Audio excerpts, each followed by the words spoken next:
कुकरमध्ये झटपट ओल्या काळ्या घेवड्याची भाजी बनवूया। कढईमध्ये एक चिरलेला कांदा थोडं तेल टाकून भाजून घ्यायचा।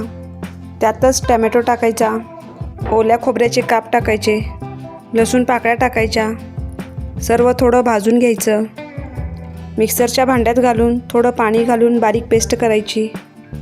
कुकरमध्ये तेल घालायचं, मोहरी जिरं घालायचं, कढीपत्ता घालायचं, वाटलेलं वाटण घालायचं, तेल सुटेपर्यंत परतून घ्यायचं।